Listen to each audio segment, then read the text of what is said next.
What's up guys, NepentheZ here and welcome back to another episode of The Road to Glory. Today I'm going to try and keep the intro as short as possible guys because we've got 9 full games of gameplay to get through. We completed one of the weekly objectives of play 10. We get this kit, I don't know what kind of kit it is. And a premium gold pack, very nice. Oh, that is very nice. Yo, the Footmas sweater kit. It's actually not a bad kit to be fair. I'm not going to use it because you know what people in Foot Champs are like. You'll never get a game if you use it. Nearly completed assisted for fun. We'll get that through the week. That is a 2-player pack. Play 20 we'll get a loan reward pack and play 30 we'll get a better loan reward pack. The loan packs, they're just kind of useless, aren't they? I think these are in the game more specifically for people that are new to the game and get the game for Christmas, because getting an 86 to 90 rated loan player for somebody who's just got the game will actually be quite important. And then, you know, the rest of it, we've done the Perlo party. We obviously got Andrea Perlo the other day. In terms of Foot Champs, you guys will see where I'm at after 19 games in total throughout the rest of this video. But other than that, we've got the SBC for today as well. I did yesterday's SBC and just traded in the team. You won't get to see that, but I'll show you the pack. I haven't opened that yet. And then this SBC, so easy. We've got 6 bronze players, 5 from the same league. Actually, most of them from the same club, just so that I get those perfect links. We've got your main man here, number 51. That's all the different leagues and all the different nations. And then of these gold players, we've got an untradeable... two untradeable strikers, and then 2 tradable midfielders, I believe, that just sell for 400 or 500 coins. I could even get more chemistry. I don't really need the chemistry, but we can get more chem there with the link there. But yeah, generally speaking, for a rare gold pack and 500 coins, this is crazy cheap. Like this is what the Christmas spirit should be about. EA just gifting off packs for people to potentially get something good in. Now I want to show you guys my trade pile. Man, every year I do this, right? Every year I just invest in the wrong things at the wrong time. Sometimes they're the right things at the right time, but generally speaking, like I bought all these Carvalhos, some Salas, those Julianos, a Path to Glories. Mostly Carvalhos and Jonases is what I bought. Now they have gone up a bit. I was picking up Jonases for 1900. I could get rid of him now for like 23, 2400 and make a few coins per card. Not really interested in doing that, however. But if I had bought, you know, say for the Perlo or actually for the Alessandrini SBC, which is Alessandrini still now? No, it's not, is it? Yeah, but I could have bought so many players that have gone up massively in value and made absolute bank, and I just didn't. I got it wrong. So hopefully in the new year, I'm going to be better with my investments. So we've got a premium gold pack, a rare gold pack, a premium gold players pack, and a silver reward pack, just for completing daily objectives and weekly objectives through playing the game. As I say, in terms of Foot Champs, guys, I'm not going to be able to get through. I'm literally just not going to be able to get through all the games this weekend league. I actually, the way that I'm playing right now and the start that I've had, I would like to get through all 40 for a change. I just won't be able to. I know I won't be able to. So that's too bad. But in this premium gold pack, we get nothing there. But hey, so it's one weekend out of the year. Next weekend, we'll come back strong. Is this untradeable? It's untradeable. That's all right. A couple of good players there. Some contracts and a fitness card and a nice position modifier too. That's not so bad for...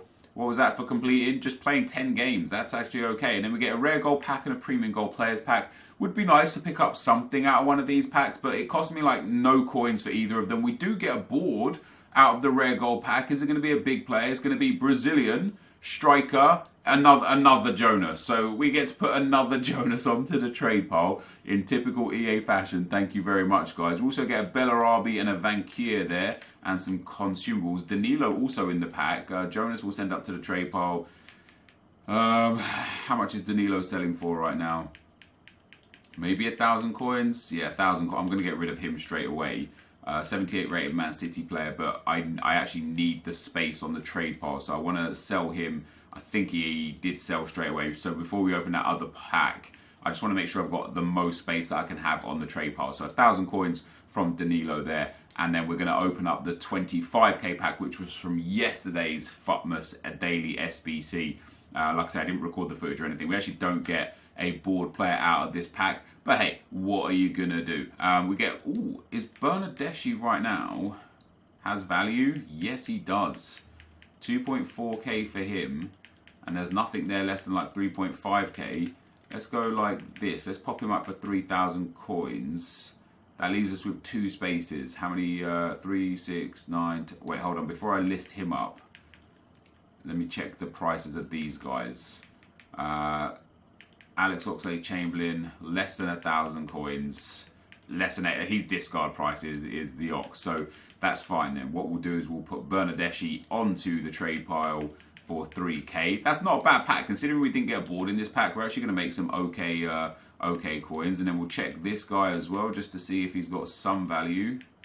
Yes, he has. He'll go for like maybe 800 coins, which is pretty nice. And then last but not least, we'll check Abu and see if he's got any value. Yeah, we might get to. It's better if I can get 200 coins from him instead of the 100 coin discard price. Why not, right? And then we'll discard the Ox, and that puts up to 195k. So that's not so bad. We made some good coins off of those packs. Nothing major, but just a nice little bit extra there. We're almost up at 200,000 coins. I did a quick like math check on what I've got and what we've got in the trade pile, plus what we've got in the club that is not part of my main team. So I've got I got this Rodriguez. Actually, if in case there was like a Kaka or something, I picked him up for a reasonable price. We've got Rafael, Dani Alves, lots of informs, lots of Path to Glory cards, and then some gold cards as well that we don't use. I actually bought a couple of Mesut Ozils for 38k. What's he going for now? He's still about 38k, so his price hasn't gone up much at all. We've got both those left backs still. Mkhitaryan. Is Mkhitaryan worth a bit just because of that Koscielny? Bought him for 14.75. He's actually 13k. That's insane. You know, just lots of players. We've got a lot here. If I liquidated everything that's not in my starting lineup, I'd actually have about 1.4 to 1.5 million coins, somewhere around that mark. So I'm hoping that these will go up. I'm hoping EA will release an SBC that will spike the price of all these players that I've got, and that 1.4 to 1.5 will become 1.8 to 1.9 million coins in total, plus another weekend league's worth of rewards.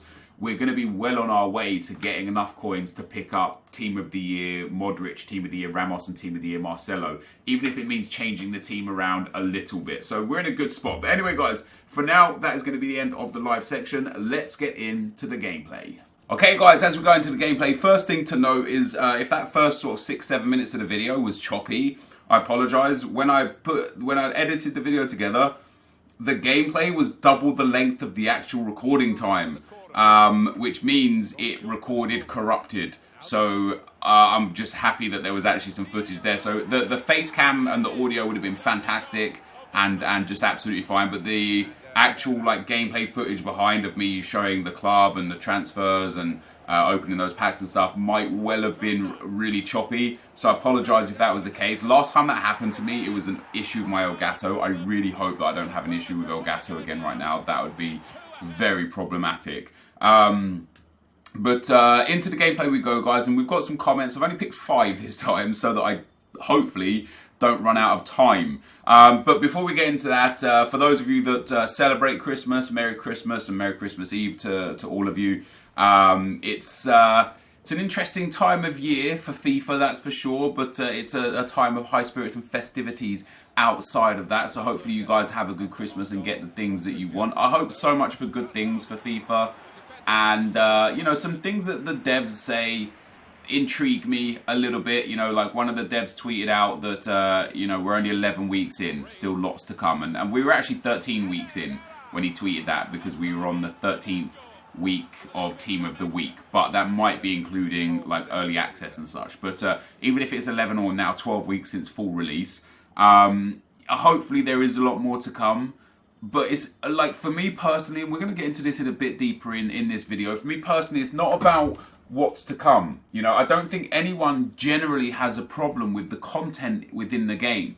You know, the SBCs are great. There's lots of game modes. I don't think they're all in line with each other in terms of risk versus reward versus time. For example, you have draft, you have divisions, you have daily knockout, you've got squad battles, you've got foot champions. And of course, foot champions is the most difficult game mode because it's the competitive game mode, so it should reward people more than any other game mode. But I just feel like all the other game modes are just really, really bad in terms of like I say, the risk versus reward versus time. And for me personally, draft is one of the most frustrating ones because I actually really, really enjoy the draft, but it's just not worth doing it. In fact, let's start with that comment, because the first comment is,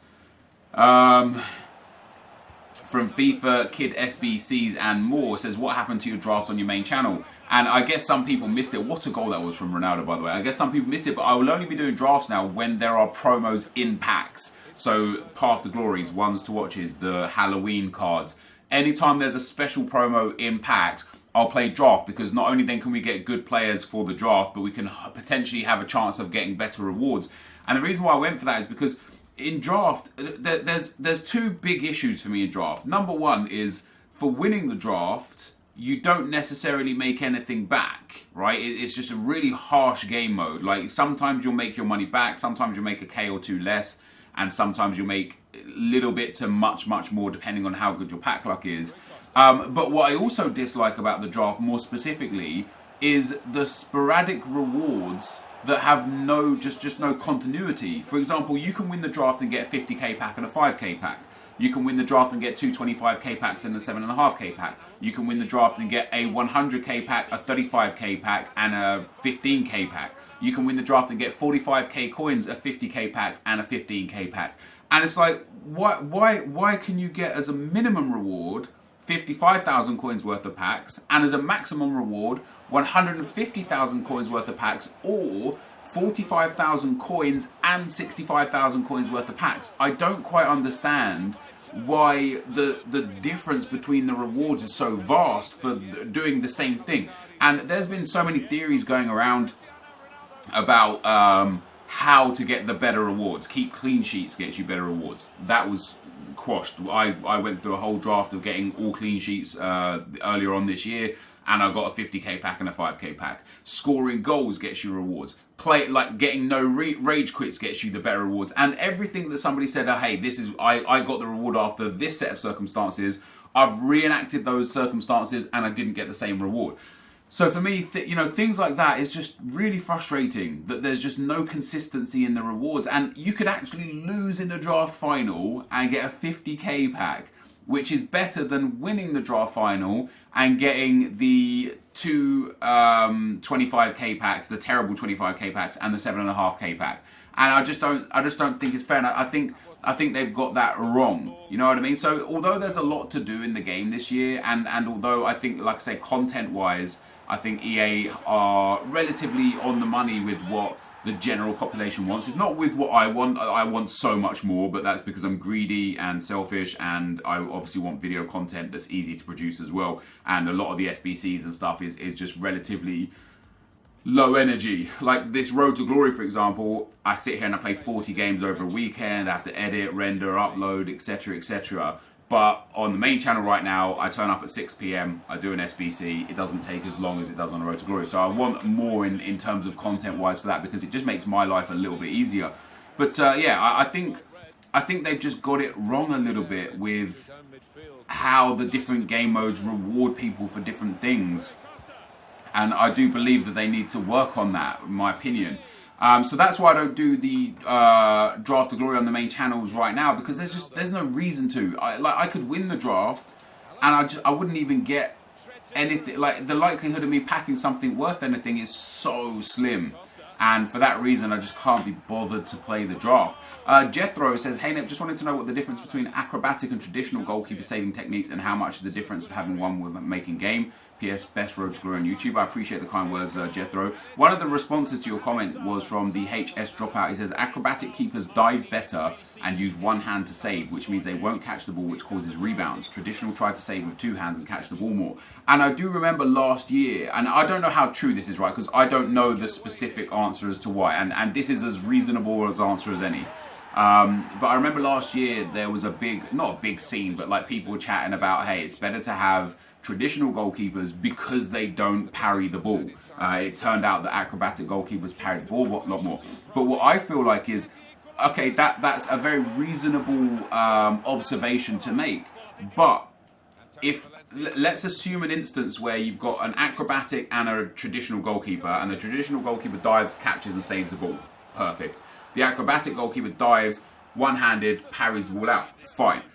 However, what if the acrobatic goalkeeper made that dive and made that save and only reached the ball because he has the acrobatic trait, and the traditional goalkeeper would have dived and the ball would have just gone past him because he wasn't able to extend that one hand out to save it. So now you've got a scenario where the traditional goalkeeper, although doesn't parry shots that both of them could save, might not be able to save shots that the acrobatic goalkeeper parries. So it might be a scenario where parrying the ball out of play, okay, it might result in a rebound goal, but it actually might result in a clearance. So it would be interesting to really sort of test this further and see what the differences are between acrobatic and traditional goalkeepers in terms of shots saved versus goals conceded.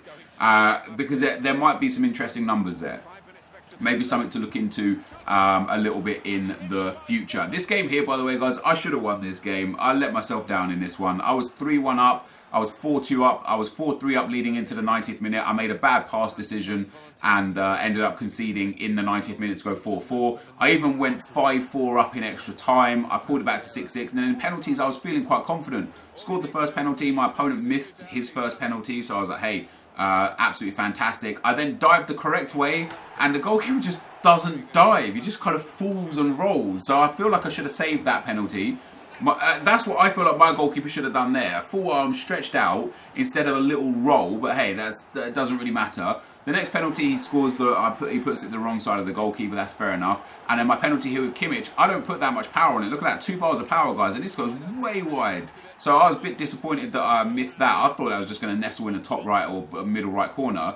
The next penalty, keeper should be saving that. It's down the middle. I could have stayed down the middle, but one of the reasons why I stand to the side is because for soft penalties like my opponent's taking, it covers like a good chunk of the goal. So I felt like I should have saved 2 already. And then this penalty here, how does the keeper not save? Like, I don't know how he doesn't save that. Like, I don't know. Like, if I dive there, he'll dive over it. If I step and dive, as I did a few penalties before, he does like a little dive and rolls and doesn't actually do a full extended dive.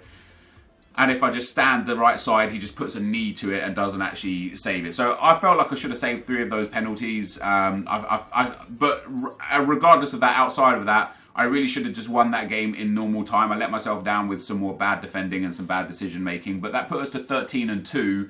And both games were winnable games. 15-0 would have been a possibility at this stage. But once again, my inability to defend has really cost me. The next comment is from Charlie Anderson. Says, I can regularly finish gold and I want to become a better FIFA player, and I've worked out one place I go wrong. It sounds so simple, but I give so much possession away from my own goal kicks. I don't know if anyone else can relate, but does anyone have any tactics or way of taking goal kicks that I can literally just retain possession? And it's funny you say this, because I have also huge issues with not just goal kicks, but set pieces in general. Because I concede so many goals from my own set pieces, from my own corners and from my own offensive free kicks. I concede so many goals from those. But to go into what you're saying, Charlie, specifically with goal kicks, you're so right. Last year, I had big men up front. Ibra, Ronaldo, and Lukaku. Those were like my main guys up front, specifically Ibra and Lukaku. And the way I used to take goal kicks actually gave me a counter-attacking opportunity. The game mechanics last year for goal kicks was so broken that when you put a ball up, when your big man wins that first header, you've already taken out the first 2 lines of defense for your opponent. So you're now in a situation where, because of the way the ball drops, you're basically, it's your attackers against his defensive back line. So one of the ways I scored so many goals last year was punting it up to my striker, heading it down to one of my 2 wide men, because I played the 4-3-2-1. So heading it down to either the right forward or the left forward. And now I've got 3 attackers versus 4 defenders. So it's a very simple way to play a 1-2, get through on goal, have a shot, have a chance, and score goals. And I scored so many goals. It was actually a method of me scoring goals last year was from my goal kicks. This year, first and foremost, the big men don't win the headers not nearly as much as they used to. I have Ronaldo and Henry up front, and they're both big dudes. Henry at 6'2", they just don't win headers. They win, I'd say, 1 out of 3 headers at most, maybe 1 out of 4 headers. And even when you win the header now, the way the goal kicks are initiated is the attackers stand now with the line of midfielders instead of behind the line of midfielders. So what used to happen is I used to punt it and my attackers would be standing between the midfield and defence. Well, now they've moved forward, and for some reason EA have changed this, maybe because it was so overpowered last year. They've moved the starting positions of the attackers, and they now start way deeper, closer to the halfway line with the midfielders. So even if I do win that first header, I'm only headering it down to a guy that's with the midfielders, not in behind the midfielders. So if you win the header, which is less likely now, you actually have less of a chance of then hitting a counter-attack. So that causes me personally to have to rely on other ways to keep possession from corner kicks. One of the things that I personally do is I pull my players close, and then usually one of my midfielders is open. So I'll just put a little bit of power and chip it up to him. But then you leave yourself in a dangerous situation even then, because if, first of all, you might not win that header, and second of all, if you do win that header, you might not have a pass option to make because your opponent is so high pressed on you that you lose the ball. And generally, I agree with you. Like, I struggle, so I hate goal kicks this year. Goal kicks last year, I used to be like, brilliant, goal kick, this is a chance for me. This year with goal kicks, I'm worried that I'm actually going to concede possession and a goal from my own goal kick, and it shouldn't be that way. And one of the biggest problems is when you bring your players close, you know, you press the left trigger and it brings them in. Your opponent could just push up. So even if you do connect the pass, which isn't guaranteed, you've now got a player right on you. And you know what this game's like. Sometimes I've actually played a short pass once to my guy just outside the box. And as I pass it to him, he's done that lunge thing where he's not sure if he has the ball and he's kind of like lunged to try and get the pass. And he's just ended up popping the ball out. And the attacker's just run in, stolen it and scored. And it's just really it's just really tough. It's just really tough. By the way, that game there, that guy was very good. His passing was exemplary. He held a lot of possession. I created as many chances as him. That was a good game. I don't mind losing games like that because I didn't feel aggrieved. He didn't score cheesy goals. He didn't play like a dick or anything like that. Like, he wasn't although he had a lot of possession, a lot of good passing, he was playing like that at 0-0, at 1-1 and at 2-2. He, like, possession style is just his gameplay. I had my chances in that game. You saw my keeper only made 2 saves. His keeper made 7 saves. I actually had my chances to win that game. But that guy was very good. He earned a win there. He played very, very well to get that win. And I tried to emulate his style over the next couple of games because he was just making really, really good passing decisions. And I believe he was in the 4-2-2 or maybe the 4-2-3-1. So I might watch that back and go and have a look at his formation and see if I can, like, incorporate a bit of his play style into my game because he was just very good. As I say, I did have the chances to win that game, but it was a fair loss in that one. So I think that put me at like 14-3. So yeah, generally speaking, guys, and to the commenter there, I also struggle with goal kicks. It's a big problem for me. Alex Berglund says, "Hi, Nep, I've decided to now quit FIFA. It's just ridiculous that EA want you to play 40 games over a weekend. I just can't anymore. I actually think the gameplay is pretty good, but I just don't know why EA want you to get burnt out by having Weekend League as the only really competitive game mode. Might play Pro Club with my friends sometimes, but all I can say is I'm not going to buy FIFA 19 if Weekend League is 40 games over 3 days." And yeah, I mean, again, I agree. Like I know for the pro players and for the top 100 dudes, this format is perfect, right? 40 games over 3 days, it suits them. And for that reason, they don't want it changed. I don't know why EA want this. And I also don't know why EA don't open the Weekend League up to all of their players, all of their player base. It's the only game, in my opinion, in my experience and from what I understand, that doesn't just allow anyone access to their competitive game mode. You know, you have to win a tournament to get access to the competitive game mode, and I kind of know why, because they don't want even more people to have these insane rewards, right? Because think how much worse the market would be if another 30, 40, 50, 60% of people that play this game had bronze 3, silver 3, gold 3 rewards. Yeah, like this year, like last year, it was getting to a point where everyone was burnt out of FIFA. Even during Team of the Season, when there were Team of the Season reward packs, people just weren't playing the game. People just weren't interested in the game at all. And this year, we're only, we're in 3-4 months in now, 3.5 months in or so, and people are already just done with this game. I'm personally already looking at what more I can do outside of Foot Champions to generate coins and revenue, and to maybe take Foot Champions a little bit more casually. And I think you're right. I don't know why EA want people to get burnt out of their game. I don't know how they don't see the fact that people are getting burnt out. And I think they're preying on the idea that people will play Foot Champions because they're so desperate for the rewards. and using that as leverage to just be like, hey, carry on playing 40 games over 3 days. Because if people weren't playing FUT Champions, they would change it, and they did last year at the start. It used to be, I don't know if any of you remember, but it used to be 40 games over 2 days. You used to have 48 hours to complete the 40 games, and they changed that. They changed the way it works. It used to open at Friday at 1 a.m. and close Sunday at 1 a.m. Now they open it Friday at 7 a.m. Sorry, it used to open at Saturday 1 a.m. and close at Monday 1 a.m. Now they open it Friday 7 a.m. till Monday 7 a.m. So they've added an extra 24 hours on top and changed roughly where the hours go. But it's that same old thing, isn't it? Like, they won't change it unless something forces them to change it. And right now, sadly, we still play it. And because we still play it, it doesn't matter how much we complain about it. They're not going to change it whilst we still play it. However, with that being said, it's absurd to me and bizarre to me that they're just happy to have their players unhappily playing a game mode. I would love to know what they think and what they see. I would love to see what they see. I would love to see their metrics. I would love to understand their principles and ideas behind it. They might sit there and be like, hey, those people that are complaining about FUT Champions, they are 1% of the 1%. And then I'll be like, okay, so hey, maybe I'm just in a very small minority of people that are not enjoying playing 40 games over a weekend and essentially having every weekend ruined and not have any time to spend on anything other than FUT Champs. Maybe that's the case. But I would love to know. I'd love to hear their opinion on the weekend league and whether or not it's going to change. I don't know if it will. I hope it will. But bottom line is, it probably won't.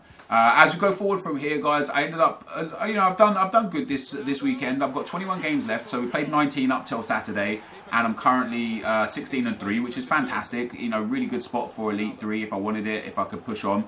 But it's Sunday now already. It's already 4 p.m. on Sunday, and it's like our family day today. We've got lots of family over. We're going to be having some festivities this evening. So I categorically will not have the time to play all my games. That's just a given. I just won't. It's sad because if I could play all my games, I'd be a dead cert, in my opinion, for Elite 3. This feels like another weekend league run where I potentially could get up to Elite 1. I'm already 16-3. If I win the next game, 17-3 is perfectly halfway there to Elite 1. So it's sad that I'm not going to be able to get through my games this weekend league, but such is life. I'm going to go and enjoy my Christmas, and I'll see you guys tomorrow for a video. Don't know what it's going to be. Might be a live game, but this will be the end of the video for today, guys. I will see you, I'll see you tomorrow, but have a great Christmas, and if you don't celebrate Christmas, have a great day tomorrow. Thank you for watching, and I'll see you next time. I'm out. Peace.